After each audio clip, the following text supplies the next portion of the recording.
So the reason I think it's so important, as I say, change is not new. Organizations have been looking to change, find different ways of achieving their goals, for many, many decades now. But I think why it's so important right now is because of the pace of change, because of the pressure organizations are under. And organizations are really now a lot more complex. So change can't be as linear, with a start, a middle, and an end. Organizations are having to look to adjust, adapt as they go, learn, fail, change course.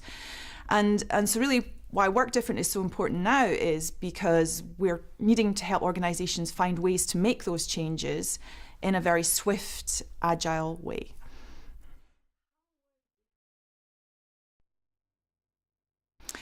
So our research into employee experience is really understanding how organizations are going to be able to get information about their day-to-day employee experience that they can use to power the change.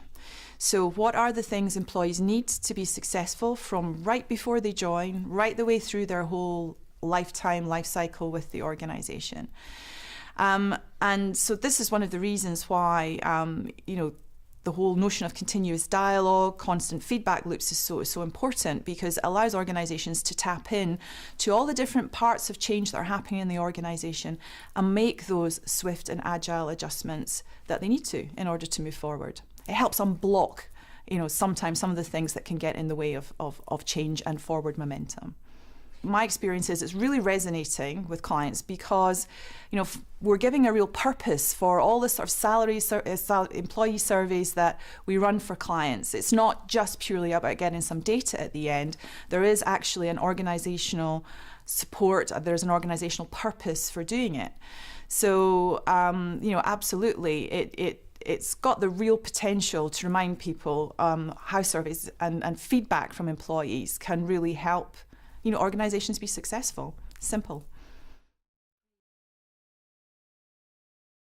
I think the continuous dialogue, I think the constant feedback loops, organizations are really just now gearing up to be able to use that really effectively. So I think we've got some basic case studies, but I think there's a lot more to come, and I think there are a lot of organizations that are going to really start to be able to tell their story in the very near future.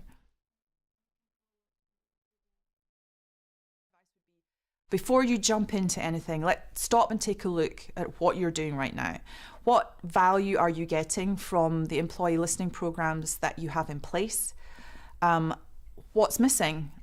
And what more value do you think you could get out of them? So really, before you jump into something new, really stop and evaluate the value of what you do right now. And then think, what else do we need? What other information do we need about our people? What questions do we want to have answered? And it might be things like, if we're an organization that is doing a lot of mergers and acquisitions, it might be more information about how to make those interventions successful. It might be more information about what new joiners are thinking, but really think about what's most important and most critical to your organization and your objectives and your goals in the coming period. And that would be my advice.